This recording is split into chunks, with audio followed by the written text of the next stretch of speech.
As we get ready to begin our Chapter 3 lecture, Molecules, Compounds, and Chemical Equations, I recommend having your notepad printed out so you can fill in the notes with me.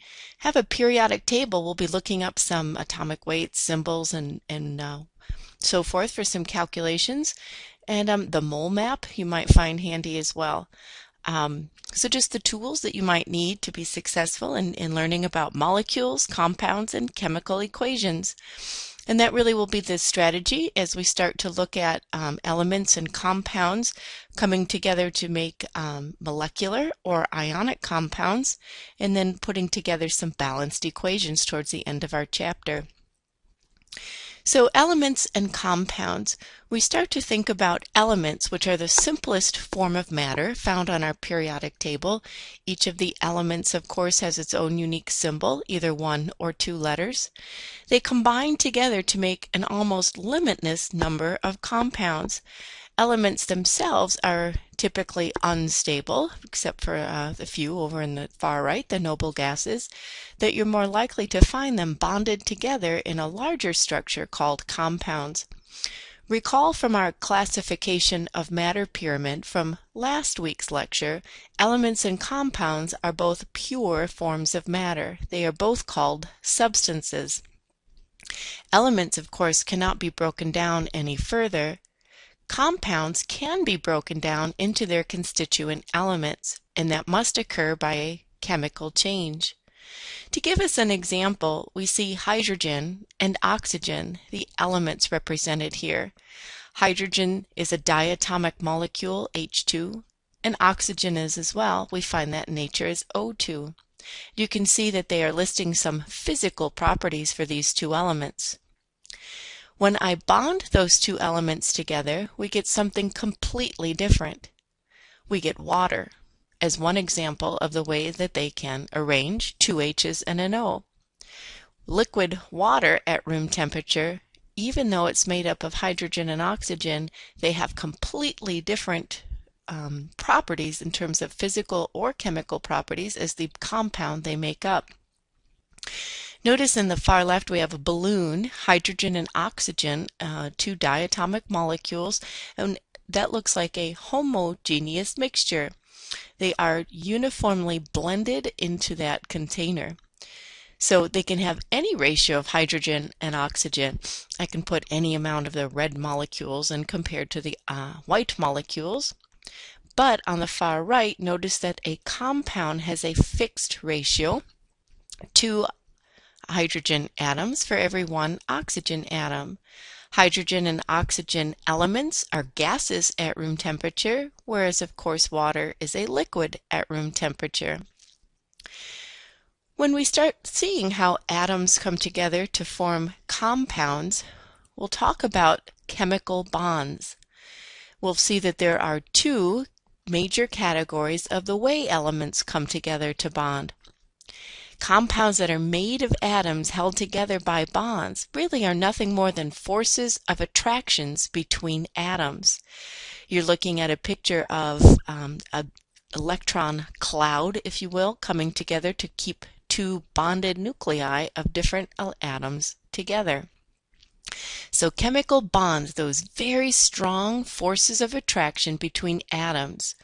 That bonding attraction comes from the opposite charges of the protons and electrons.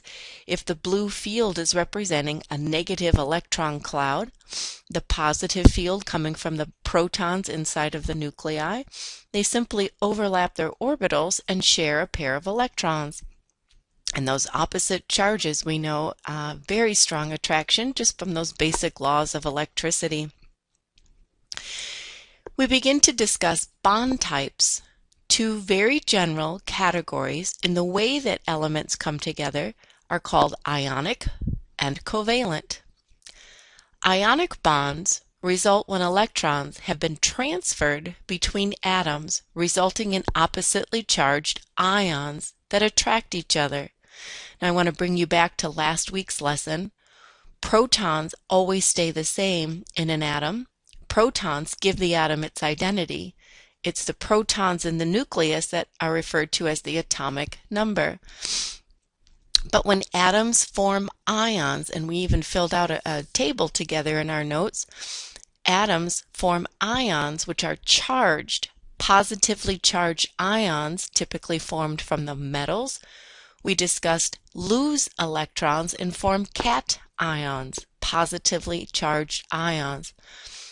Nonmetals, typically to the right of your periodic table, form anions, a negative ion, and they do so by gaining electrons.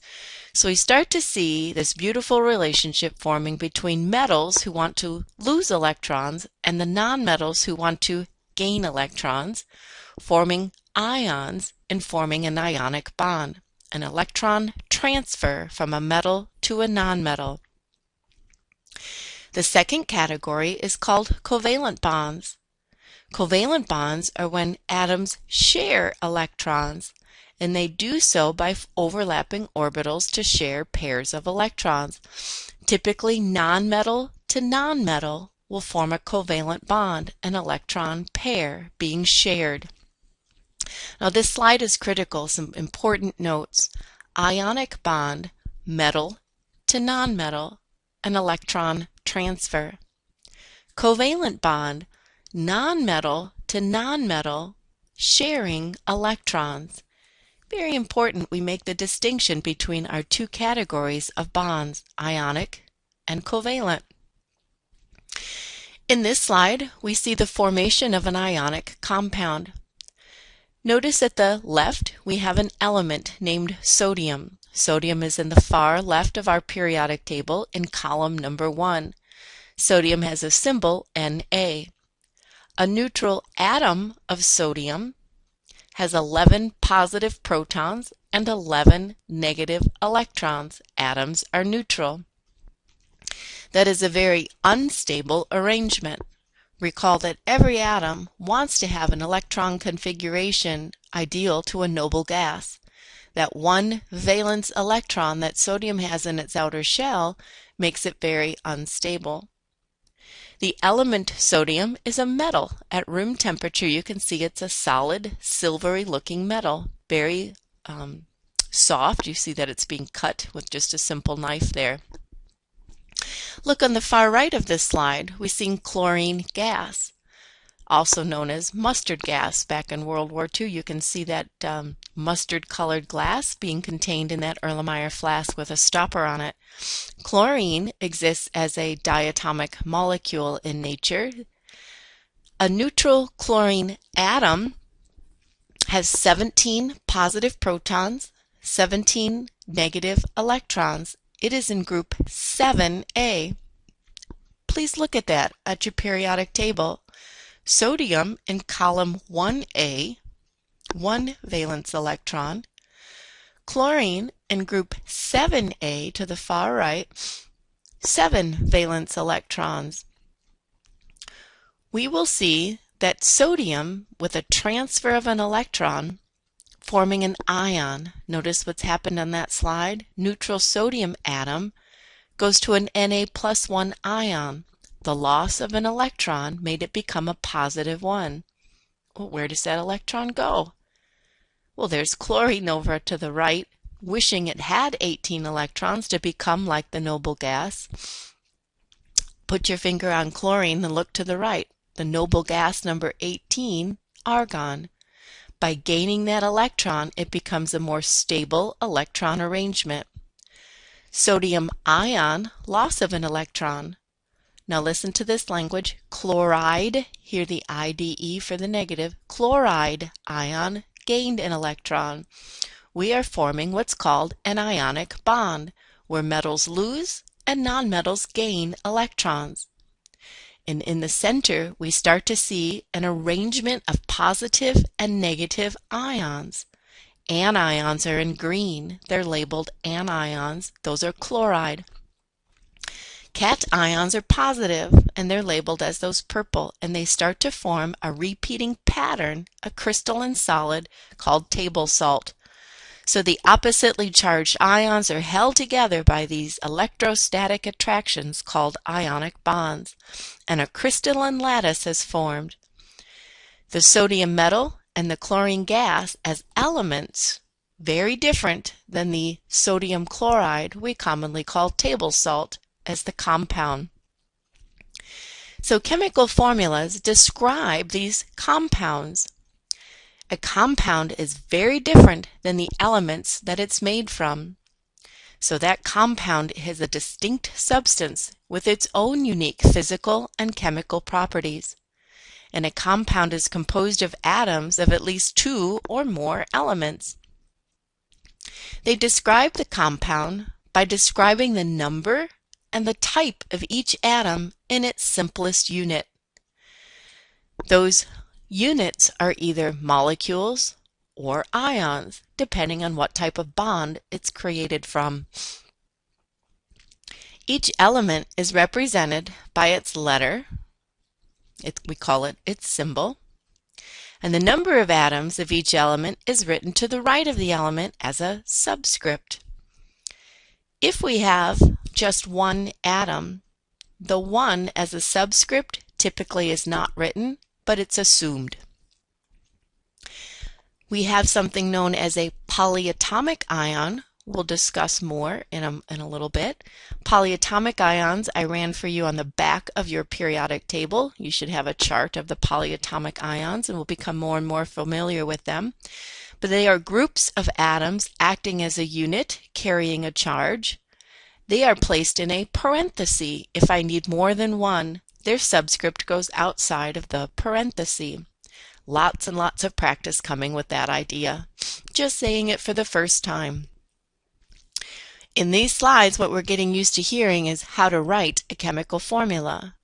So that's all we're getting used to right now. We'll get more practice with those polyatomic ions in a bit. When we represent compounds with a chemical formula, we start by writing the symbol of the element and place the subscript after it to indicate how many of each element there are. So every compound can be represented by a chemical formula, and we can get some information out of a chemical formula. For instance, what elements are in that formula and how many of each. The amount of information about the structure of the compound varies with the type of formula, and we can see some varieties down at the bottom of this slide. All formulas and models convey a limited amount of information, so none are perfect for all needs. All chemical formulas tell us what elements are in the compound, so the very symbol in the formula tell us what elements there are, and of course the subscript would tell us how many. Let's take a look at some examples at the bottom of this slide. We have a molecular formula written as CH4. There are 2 pieces of information I now know about this compound. I know it has 2 different elements. The symbol C stands for the element carbon. The symbol H stands for the element hydrogen. So one piece of information I know is that there's 2 different elements in this compound, carbon and hydrogen. The other thing I know is how many of each there are. I know that there's 1 carbon atom bonded to 4 hydrogen atoms in this molecular formula. What I don't know is how they're bonded. What is their geometry? Who's attached to whom? That's a little better idea in a structural formula. The structural formula indicates how those atoms are bonded together. I see carbon as the central atom, and there are 4 single covalent bonds in each direction to the hydrogen. In the ball and stick model, it gives us a little better idea of the geometry. Carbon is the center, and I can see this tetrahedral shape. Literally, these ball and stick models we have in our lab, we'll be creating some of those in some of our labs in the future. Getting an idea of the tetrahedral geometry. And the last one is called the space-filling model. It gives us an idea even of the size and dimension of each atom. So when we begin looking at chemical formulas, we'll see what kinds of elements there are, how they're attached together in a structural formula, and eventually even talk about the molecular geometry. Each of those plays an important role in determining the physical and chemical properties of a compound. In an empirical formula, we are given the relative number of atoms for each element in a compound. It does not describe how many atoms, the order of attachment, or even the molecular shape. The formulas for ionic compounds are empirical. Now, in my own words, an empirical formula, it's the lowest subscript ratio possible. It may or may not match the true formula for that compound as we find it in nature. The true formula are known as molecular formulas. Empirical formulas are the lowest subscript ratio possible. All ionic compounds, now let's review. Ionic, that's a metal to a nonmetal, a positive to a negative, where electrons are transferred, are always written in the lowest subscript ratio possible. So for example, the empirical formula for the ionic compound called fluorspar is CaCl2. It's a metal. Find calcium on your periodic table. Find it. It's in the second column on the left side, group 2A. Do you see the charge we've written for that? A +2. Find chloride. Here the "ide," it's letting you know it's negative. It's in group 7A. Remember how we wrote a -1 charge there? Ca with its +2, Cl negative with its -1, with lowest subscript ratio to create an electrically neutral compound is 1 calcium ion with its +2 for every 2 chloride ions with its -1. CaCl2 would be named calcium chloride. The empirical formula for the molecular compound called oxalic acid. Now notice here, CHO2. I now know there's 3 different elements in this compound. There's carbon, there's hydrogen, and there's oxygen. And see the lowest subscript ratio possible, a 1:1:2. That means 1 carbon atom and 1 hydrogen atom and 2 oxygen atoms is the lowest subscript ratio possible for oxalic acid. However, when we find oxalic acid in nature, it has a different formula, C2H2O4. That 2:2:4 ratio is its molecular formula, or the true formula. But notice those subscripts can be reduced down 1:1:2. The molecular formula can be reduced to an empirical formula, CHO2. The empirical formula tells us the lowest subscript ratio possible. It may or may not match the true formula, the way that we find it in nature. So that molecular formula gives us more information about the true structure.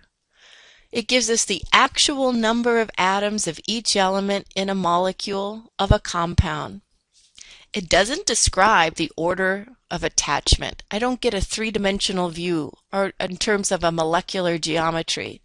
I'm just given what elements there are and how many of each, but really no idea of the actual attachment or the molecular geometry.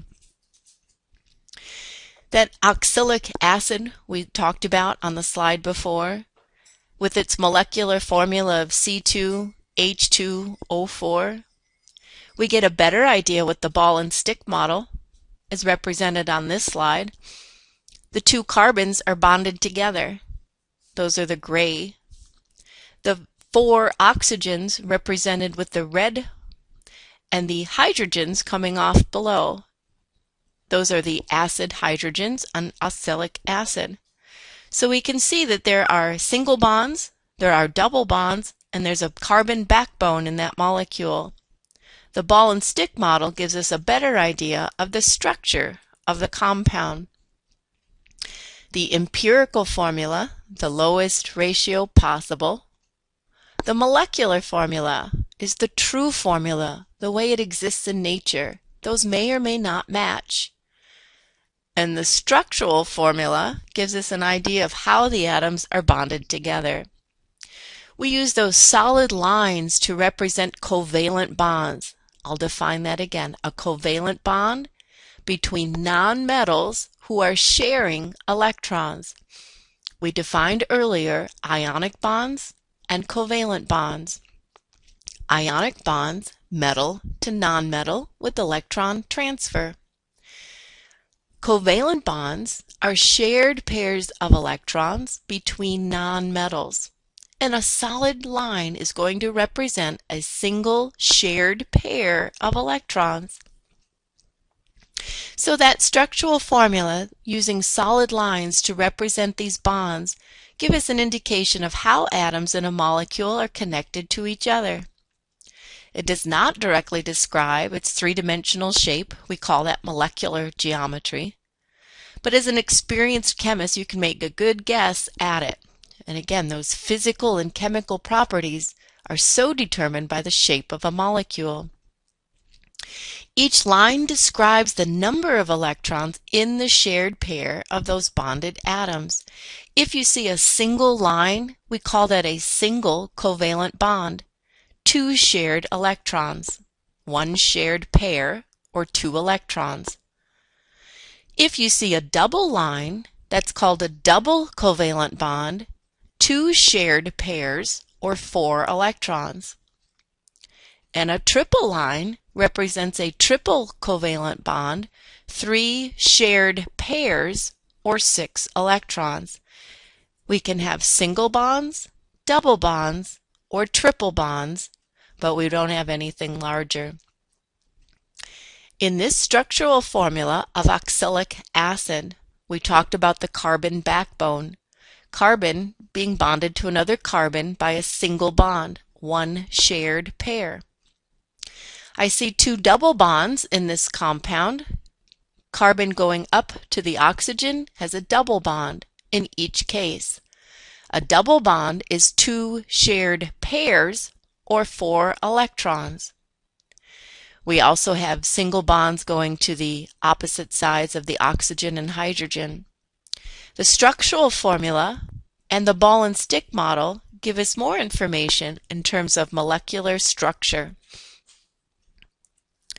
When we represent molecular compounds using these models, we start to think about molecular geometry and the ways that atoms attach to each other.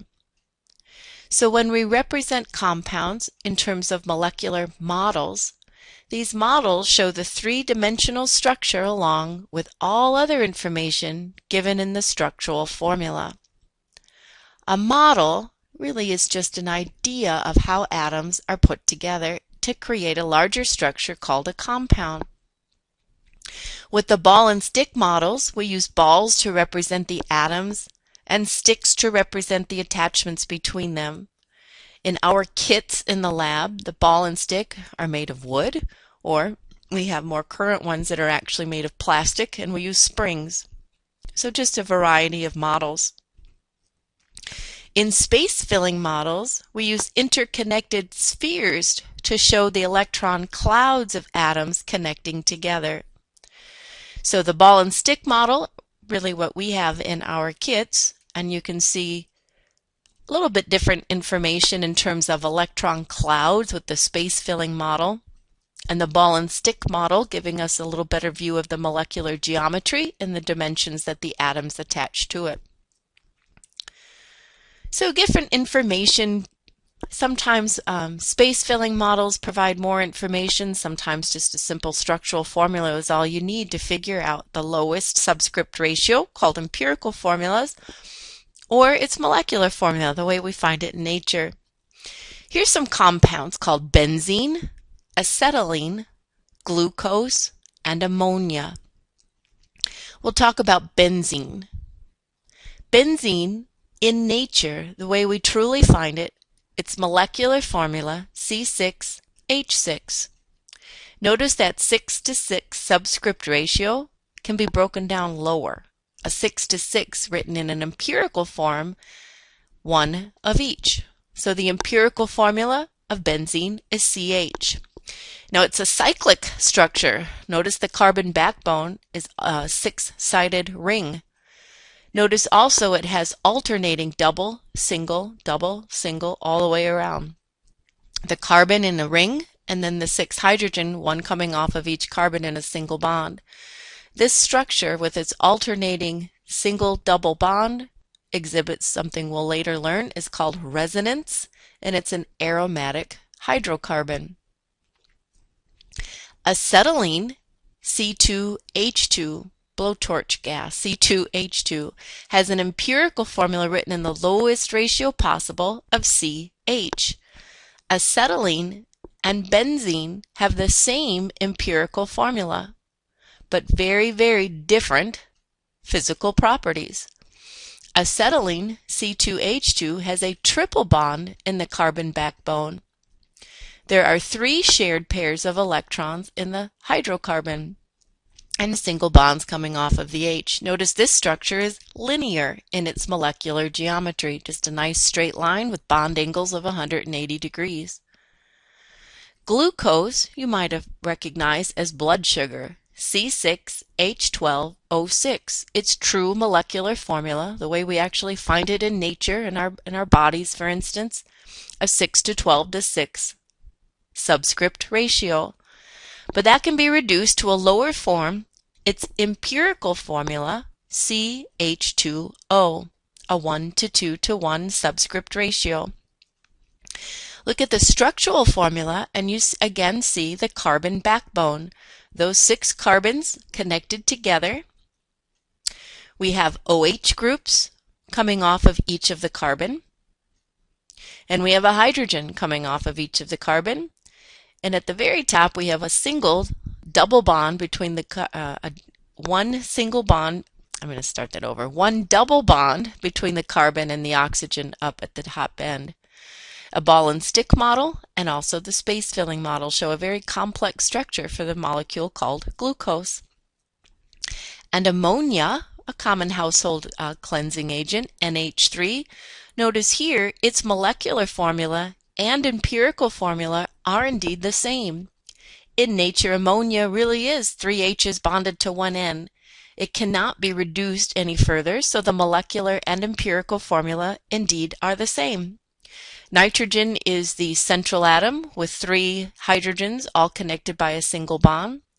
And we can see the molecular geometry. It's called pyramidal, the nitrogen coming up and the hydrogen pouring down a little bit. So in terms of the different types of formulas, each one giving an advantage in trying to figure out what it could be in terms of a molecular geometry, what the elements are, and how many of each. Empirical and molecular formulas may or may not match, and it's just really the practice of this slide. We're being asked to find the empirical formula for each of the following. I'll read through the example. I'll ask you to pause the video and work this and start up again when you're ready. So the ionic compound that has 2 aluminum ions for every 3 oxide ions. 2 aluminums for every 3 oxide. Hear the "ide"? It's telling you it's negative. It's oxygen atom turning to oxide ion. Here's a compound, C5H10O5. What can it be reduced to? Pyrimidine. Count up the numbers of C's, H's, and N's. Count them up from the structure and see how many of each there are. Write it in the lowest ratio possible. And the last one I'll read is ethylene glycol, radiator fluid. Count up how many C's in the background. How many O's represented by red, and how many H's are those smaller white?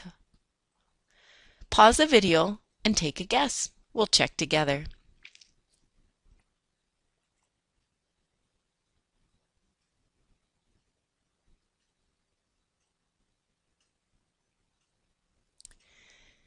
the ionic compound that had 2 aluminum ions for every 3 oxides, written as Al2O3, saying the name would be called aluminum oxide.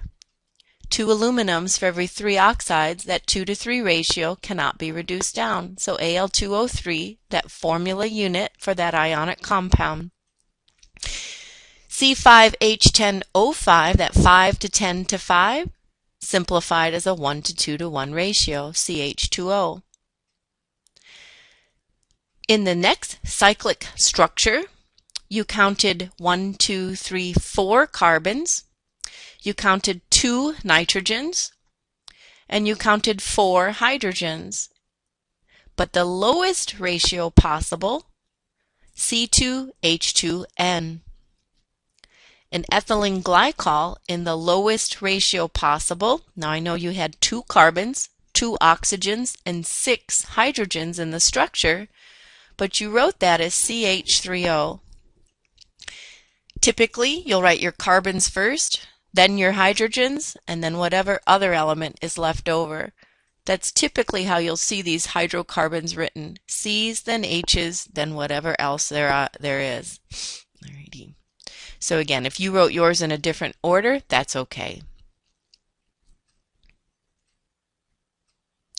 Let's pause here, and we'll start a second video lesson in a moment.